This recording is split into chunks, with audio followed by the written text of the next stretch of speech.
I'm about to expose one of the most dangerous lies being pushed in Washington right now. Welcome back to Axis of Truth on JNS, and today we're talking about a lie so reckless and strategically illiterate that if it succeeds, it will basically guarantee either a nuclear Iran or a much bigger war later. And that lie is this: that the Islamic Republic can be allowed to enrich uranium, just a little, in the name of avoiding war. This is a myth, and one being spoon-fed to American politicians by lobbyists and allies of the Islamic regime in Iran itself. Now, this week, reports from this show that the Trump administration may be considering allowing a symbolic amount of enrichment in Iran in exchange for capitulation on other issues. But all this does is leave the door open to rebuilding an illicit nuclear program to get a bomb. If true, this would be a catastrophic mistake of epic proportions. And nuclear enrichment? It's only the beginning of the issue, which I'll explain more about later. But first, it's important to understand that zero enrichment isn't extreme. It's the bare minimum requirement to prevent a nuclear threshold state. And the people arguing otherwise, they're not anti-war. They're enabling war. The lie being sold in Washington today is this: uranium enrichment is the process of increasing the concentration of uranium-235. For civilian nuclear power, enrichment levels are typically around 3 to 5%. Now, weapons-grade uranium around 90%. Right now, the Islamic Republic has enriched to levels far beyond civilian needs, up to 60%. At that level, you're 90% of the way to weapons-grade uranium. And that jump from 60 to 90 is short, both technically and temporally. Once a regime masters enrichment infrastructure, that means centrifuges, cascade systems, stockpiling, breakout time shrinks dramatically. If Iran retains enrichment capability, it retains breakout capability. So when someone says, let them enrich but at low levels, what they're really saying is, let them maintain the infrastructure necessary to go nuclear whenever they decide. And that is not peace. It's delayed confrontation, and sure as hell isn't avoiding war. In the case of the Islamic regime in Iran, it's guaranteeing it. Now, regime officials have repeatedly stated that it's their right to enrich uranium for what they call peaceful purposes. But legally speaking, no country that's a signatory to the Non-Proliferation Treaty has an inherent right to enrichment. They do have a right to a peaceful nuclear energy, not to indigenous enrichment capability. Those aren't the same thing. You can have nuclear energy with imported fuel rods, and many countries do. So ask yourselves, why is enrichment so important to Tehran? Because enrichment equals leverage, blackmail capability, and of course, threshold nuclear status. A reminder, we're talking about a regime which just slaughtered more than 40,000 of their own citizens in the streets for protesting, which has spent billions on terror proxies across the Middle East, which has explicitly stated their intent to wipe multiple countries, including the United States, off the map. They've also repeatedly violated prior agreements, banned IAEA inspectors repeatedly, and used negotiations as a tool to buy time. Zero enrichment is non-negotiable. Anything else is theater. But even if the regime were to agree to such terms, they already possess 400 kilograms of highly enriched uranium, which they need to surrender. They have thousands of ballistic missiles, some of which are capable of reaching the United States and Europe. And above all, they have no mandate to lead their country. It's an illegitimate regime, and there's no deal they will honor, nor a deal that will prevent a war, because the war has already begun, launched by the people against this regime. Which brings us to the folks who are pushing this lie in Washington. Now, this week, Washington has been busy with organizations like the National Iranian American Council, NIAC, and propagandists for the regime like Trita Parsi, who argue that demanding the regime act as a responsible state actor and be held accountable for their actions and agreements is unrealistic or even provocative. The argument goes like this: if you insist on zero enrichment and ending the regime's ballistic missile capabilities, the regime will walk away and diplomacy will collapse, making war inevitable and thousands of Americans will die. This is a false dichotomy. Firstly, because there is no reason to believe that thousands of Americans will die from a sustained Air Force bombing campaign. And secondly, because war is already inevitable with the regime. The only thing to negotiate is the regime's surrender. The rhetoric we're seeing now in Washington is just a rebranding effort spearheaded mostly by the regime and parroted by many leftists who don't actually understand geopolitics, like AOC. Being anti war is a privilege that Americans think they have, but in reality, they don't. It's rooted in a fantastical notion that world actors are in fact rational and that there's a way to talk through everything. Sometimes, unfortunately, there isn't. And the Islamic Republic proved that at the end of December, that they can't be negotiated with. But that hasn't stopped cowardly politicians from doing their best to send this regime a lifeline. This week, we saw Yvette Cooper, the foreign secretary in the UK, state that they wouldn't allow the United States to use RAF bases to carry out strikes on regime sites because they believe in diplomacy. Take a look. There are, of course, of the UK that's told the US they cannot use RAF bases for any strikes abroad. Is that true? The UK and the US have a long, deep security partnership. We work immensely closely. And on the issue of Iran, that is why we're supporting the US talks taking place with Iran, because frankly, the Iranian regime has continued to pose a security threat, has continued to pursue nuclear weapons. And that is why we've supported sanctions and also to increase diplomatic and economic pressure on the regime. That's what we believe is the right thing to do. Right, because that's worked so well for the past 48 years. Well, people like this sit in the comfort of their homes in the West. They are actually making war far more likely, but that's because their ideology is fundamentally flawed. This knee-jerk anti-war position has become a slogan that's really used to justify allowing not only nuclear enrichment, but the mass murder of tens of thousands of Iranians, including children, at the hands of the regime. It's a slogan that's used to ignore the security threat posed by the regime against U.S. soldiers on bases, against the people of the Middle East, against Europe, which the IRGC has already turned into a dangerous hotspot for terrorism, and against Americans, whom the regime pledges to obliterate on a regular basis. To ignore this is ultimately to sign your own death warrant.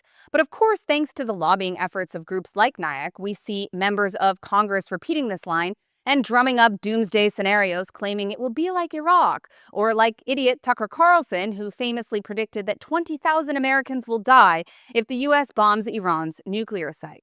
Meanwhile, how many Americans died? Oh, that's right, 0.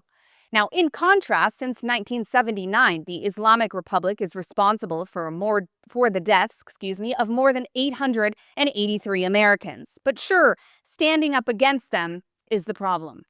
All week, we've seen the usual clowns like AOC proudly declaring no to war with Iran because of their obsession with Donald Trump, or Rep. Ro Khanna or Rep. Thomas Massie, who is actively trying to prevent U.S. military action in Iran, something that's in American security, strategic, and moral interests. Even Senator Lindsey Graham stated that there are those in President Trump's team who are trying to persuade him against military action in Iran.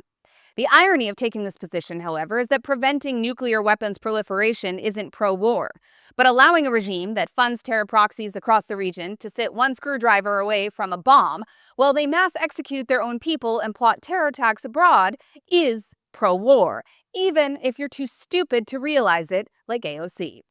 Unfortunately, we are now in the position globally where any deal that doesn't include the complete and total surrender of the Islamic regime in Iran, along with the dismantling of the IRGC itself, will not prevent a war. You cannot murder 40,000 people, cut off the internet for 20 days, mass arrest and execute protesters, lie, cheat, and steal to spread terror and threaten other states, and get away with it. Because if you do, they will, as they've promised, expand their nefarious activities to target the West even more, exactly as we've warned about in the past. Now, how many people's lives are you willing to sacrifice to test that out? Because the last time the world was against intervention to stop a genocidal, murderous dictator, named Hitler, we saw the consequences.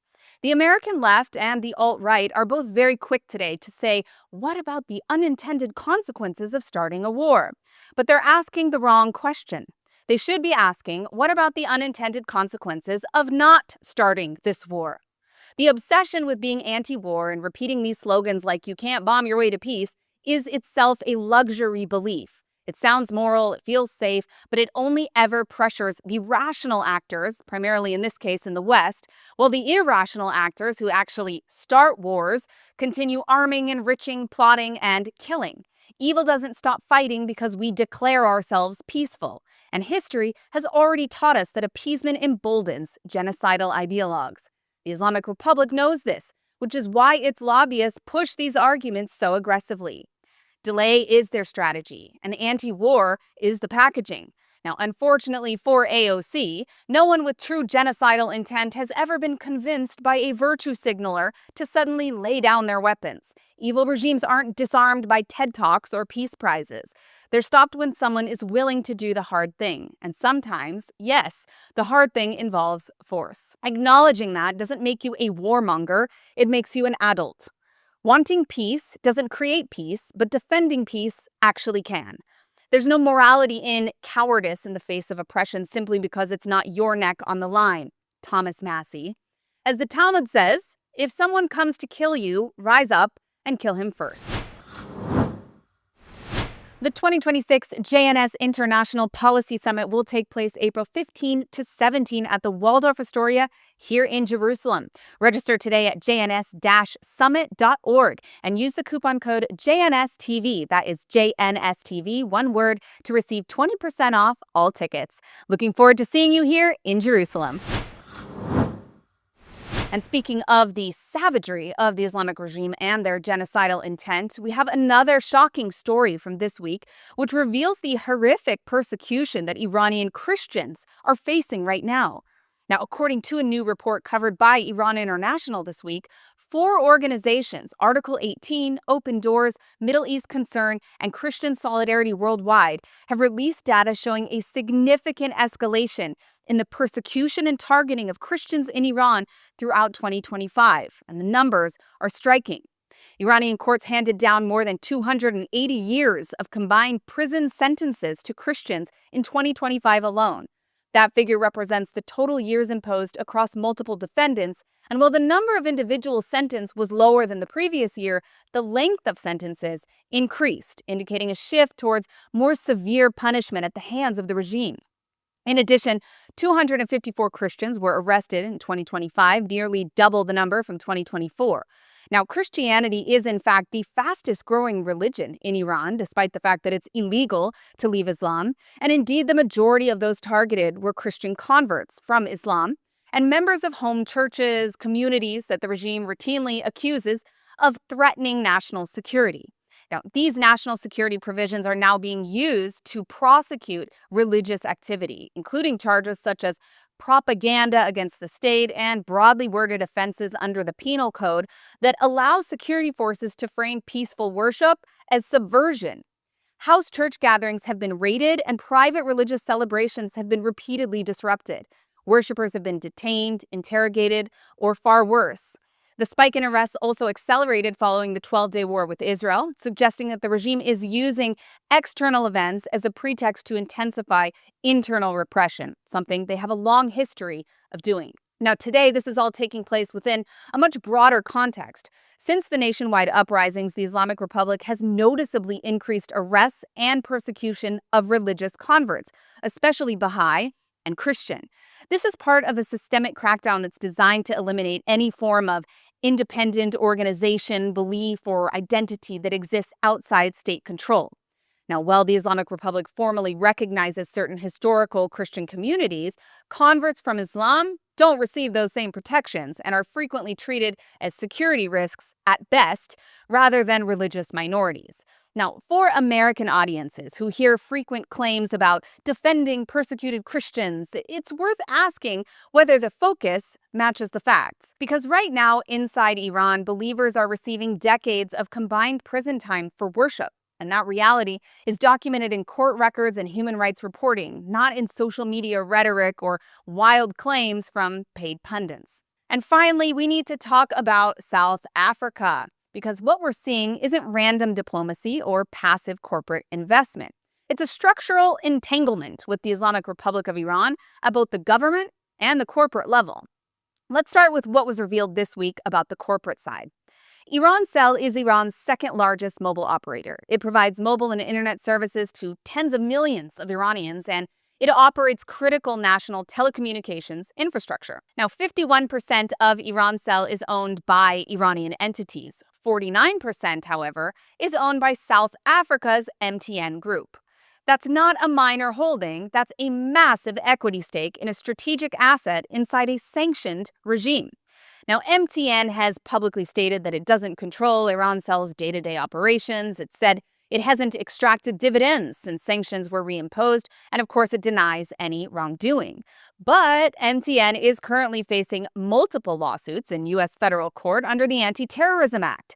Those cases, brought by plaintiffs including family members of American service members killed by Iran-backed militias, allege that MTN's partnership in Irancell indirectly benefited Iranian state-linked entities, including elements associated with the IRGC.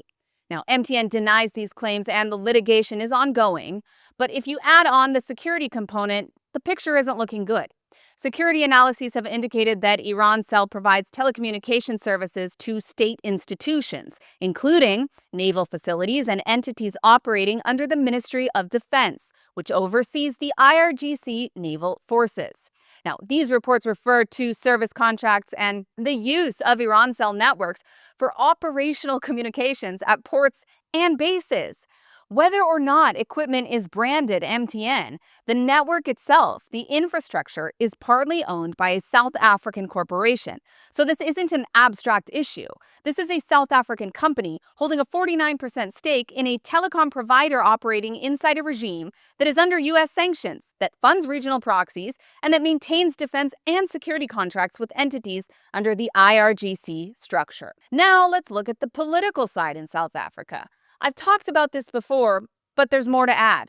On February 6, 2026, this year, we saw South Africa's Minister in the Presidency for Women, Youth, and Persons with Disabilities deliver the official keynote address at the 47th anniversary celebration of the Islamic Revolution in Pretoria. Now, in that address, she praised the regime's legacy, referenced expanding bilateral cooperation through a joint commission of cooperation established in 1995, and of course thanked the regime for standing with South Africa even today. There was no reference to the regime's internal repression, no mention of executions, no acknowledgement of the crackdown on women or protesters. It was a formal diplomatic celebration of the Islamic Revolution hosted by the Iranian embassy with South African political figures in attendance, in fact, keynoting the event. Sadly, this was not the first high-level engagement that we've seen from the South African government with the regime and its proxies. On October 22, 2023, just 2 weeks after the October 7th massacre, then South African Minister Naledi Pandor visited Tehran for official meetings with regime leaders. She also congratulated Ismail Haniyeh shortly after October 7th, expressing support for the Palestinians, and has been filmed calling for armed resistance. Beyond politicians, earlier this year, South Africa also hosted naval drills in its own waters that included warships from Iran alongside China and Russia as part of BRICS-aligned exercises. Now, Iranian vessels were present in South African waters during those drills, a move that drew international attention and even domestic scrutiny, to the point that South Africa's defense authorities later announced an internal inquiry into the circumstances of the Islamic regime's participation. So what do we have here? We have a South African government publicly celebrating the Islamic Revolution and deepening structured diplomatic ties through formal bilateral mechanisms. We have high-level visits to Tehran immediately after major regional escalations. We have South Africa hosting Iranian naval vessels in joint military exercises in its own territorial waters. We have a South African corporate giant holding a near half ownership stake in Iran's second largest telecom provider, which, by the way, was cut off for the people of Iran during these protests. We have ongoing U.S. anti-terrorism litigation alleging that this corporate partnership indirectly benefited entities associated with the IRGC. And we have reporting indicating that the telecom infrastructure in question supports state and defense communications, including the IRGC and security functions. None of these facts prove illegality by the South African government. None of them establish a criminal finding against MTN, yet. But together, they do establish something very, very clear. South Africa isn't a distant observer of the Islamic Republic. It's structurally, diplomatically, and even now militarily engaged with it. And for the good, the bad, and the ugly, as I mentioned, we're starting with the ugly to end on a positive note. So for our ugly story this week, we're going over to Silicon Valley because federal prosecutors have just unsealed a shocking indictment against 3 engineers accused of stealing trade secrets from Google and other tech companies and transferring that sensitive data to Iran. According to the U.S. Attorney's Office in the Northern District of California, the defendants are charged with conspiracy to commit trade secret theft, theft of trade secrets, and obstruction of justice. Now, the prosecutors allege they used their positions at these major technology firms to access and exfiltrate confidential files that included sensitive information related to processor security and cryptographic systems. That indictment states that the hundreds of files were downloaded, the data was moved to personal devices and third-party accounts, and that there were deliberate attempts to conceal the activity, including destroying evidence and providing false statements. Now, all 3 defendants were arrested in San Jose and have made their initial court appearances. If convicted, they'll face significant federal prison time. What's scary about this is that it is a pipeline of American high-tech intellectual property into a sanctioned regime that's made clear its hostility and desire to destroy the United States. When we talk about national security, it's not just about missiles and drones. It's also about microchips, encryption, and even the technological edge that underpins everything from defense systems to global communications. And this case is a reminder that the front lines are not only overseas, sometimes they're inside our own tech sector. And now our bad story of the week, and honestly, it's one of the most embarrassing self-owns that I've seen in a while. First, we have Turning Point USA's Jack Posobiec and Congressman Thomas Massie, who both decided to crowdsource foreign policy through X polls this week. Yes, X polls. They asked their followers whether Americans support a war with Iran, clearly expecting a clean, simple, politically useful no that they could screenshot and parade around as proof that the public rejects any confrontation with the Islamic regime. And then their own audiences ruined it. In both polls, yes was the resounding answer. The very people who were supposed to validate the no war under any circumstances talking point basically said, actually, we understand what's at stake. And here's where it gets even better. When Posobiec realized that the poll wasn't going the direction he wanted, he deleted it and then claimed that it was overrun by bots because apparently crowdsourcing foreign policy is only a good idea if the crowd says what you want it to say. These Americans aren't stupid. They understand that the threat of a nuclear Iran is more dangerous than a military action, and they also understand that the Iranian people are not the enemy. The regime is. So when Americans refuse to buy into that false dichotomy that every form of pressure equals a forever war, that's not warmongering, it's maturity, which apparently Thomas Massie and Jack Posobiec don't have. The bad story this week isn't that a poll backfired, it's that some politicians and commentators still think they can manipulate public opinion with a loaded question, and when they can't, they hit delete. Pathetic. And finally, last but certainly not least, for our good story this week, we turn to Iran's universities because despite mass arrests, executions, internet blackouts, and one of the bloodiest crackdowns in the regime's history, Iranian students are back in the streets en masse. In recent days, protests have erupted again at universities, including Sharif University, Tehran University, and campuses in Mashhad and Isfahan. Videos verified by multiple outlets show students gathering in courtyards, dorm areas, and chanting "Death to Khamenei," "David Shah," as well as "Shove the Palestinian flag up your," which is a direct rejection of the regime's prioritization of foreign proxies over its people. This was a chant that was popularized as a football chant a few years ago and has only risen in popularity since then. We also saw the lion and sun flag, the historical national symbol of Iran prior to the Islamic regime, being raised openly by students on campus in a symbolic and political act that the regime treats as subversion. This isn't just symbolism in a free society, it's an act in Iran right now that can actually result in execution. Clashes were reported with the Basij IRGC forces on the ground. That's the paramilitary militia that's embedded on campuses, in addition to other places, to monitor and suppress dissent. Students were seen confronting those security personnel and refusing to disperse and continuing to chant even as the authorities moved in. This is all happening after a year in which thousands were killed or detained in the regime's crackdown on protests. Just in recent weeks, we've seen over 40,000 killed. Universities have been a primary target of surveillance and purges, with students suspended, arrested, or banned from studying as a result. And yet they're still returning. These young Iranians know exactly what they're risking. They've watched their friends beaten, disappeared, or executed. They've seen the regime cut off the internet to hide its crimes. And still, they chant openly for the end of the supreme leader and for a different future. While politicians in the West argue about escalation and stability, Iranian students are literally risking their lives for freedom, continuously. And that is courage. It's also our good story of this week. As always, we'll be back next week with more stories and updates from across the region. If you have a story for me, feel free to reach out on social media at Emily K. Schrader or Emily in Tel Aviv on Instagram. For now, we'll see you next week on Axis of Truth, only on JNS.